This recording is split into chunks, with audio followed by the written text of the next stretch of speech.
One area especially sensitive to tomorrow's decision, that's housing. With mortgage rates already falling in anticipation of a cut, the 30-year fixed rate now sitting at an 11th-month low, down almost 10% over the last 3 months. Joining me now to discuss this and much more, Bess Freedman, CEO of Brown Harris Stevens, a New York City-based real estate firm catering to the high-end luxury market. Good morning. Thanks for joining us. Good morning. Nice to see you. So what do you make of these moves to the downside as we go into this Fed meeting? Generally, mortgage rates, they seem to be tied to the 10-year. The Fed has a bigger influence on the 2-year. Do you see this move as sustainable, this downside move in rates? I think it's not dramatic, as we know, and I think what we're seeing has already been baked in. I don't think we're going to see rates go much lower than this. And I think, the sentiment so far in the housing market has been decent. We've seen a pretty good pickup. And, buyers have a bigger advantage now because rates have come down and we've seen more inventory come on the market. And so that's good. We still need sellers to bring their prices down a little bit, but we need more housing, and we do have an affordability issue in the United States. And so we need to build more housing. I think that's the biggest challenge for us right now. Bess, you're hitting on, I think, is an issue for anybody that's ever bought a house or sold a house. The idea here that a lot of people want the owners to lower their prices. But if we're going into a rate cutting cycle that would potentially lower rates, then generally prices go up. So if we're going to a rate cutting cycle, if you're an owner, why would you lower your price at this point? Because prices have been too high for too long. And just because sellers think their prices should remain high is not a reason to keep them high. And things haven't been moving. So that is an indication that sellers need to reduce prices. And now that buyers have more affordability with rates coming down, you want to meet in the middle. When you have a healthy intersection of supply and demand, then the market moves.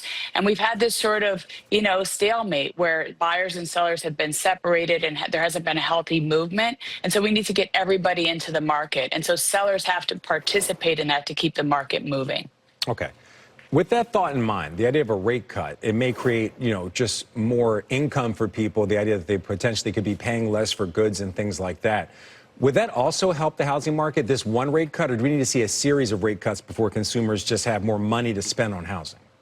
Probably we're going to need to see more rate cuts if Chairman Powell decides to do that, because I don't think we're going to see much more than this. This lower 30-year has been baked in, and so I don't think we're going to see it come down much more. But we may get 2 more cuts this year, is my understanding, and potentially 3 more next year, and that may potentially influence mortgage rates to come down, maybe into the high 5s, which I think then you would see much more movement in the market overall.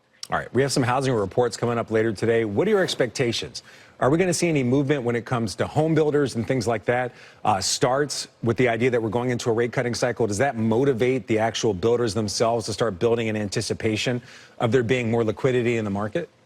I don't think so. Really? I mean, I think people are waiting. I think this is an environment where people are taking their time. They're not sure. The narrative is unclear.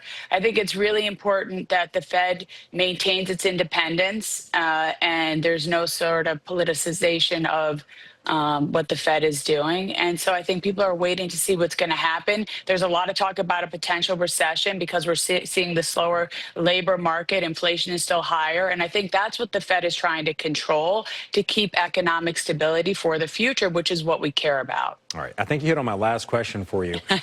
Some of the president's efforts to have an influence on the Fed, whether just openly saying they should cut, now putting his own nominee on the Federal Reserve. Do you think that could impact rates long-term and also just other things that impact the housing markets like inflation, long-term bond rates? Does that have a potential impact on the housing market? I think down the line it could. I mean, I think we have to be careful. President Nixon, had tried to pressure the Fed back in the 70s to cut rates because, he wanted to have a stronger market. But in the long term, there was incredible volatility and instability. And we don't want to repeat something like that for a short-term goal to create all this chaos in the market. And I think it was Ken Griffin last week who wrote a great op-ed in the Wall Street Journal about how crucial it is to keep Fed independence. And we want to maintain that, right? Super important for the market in the future and stability, which is what we care about greatly. Yeah, we got a lot of smart people. Ken Griffin, we mentioned that op-ed that he wrote for the Journal last week. We also have Roger Ferguson, former vice chair of the Fed, here on the show, saying something very similar, that the pressure on the Fed could actually increase rates and increase housing prices. That's right. Bess Freedman, great to see you. Thank you very much. You too, my friend. Take care of yourself. You have a great day. Thank you.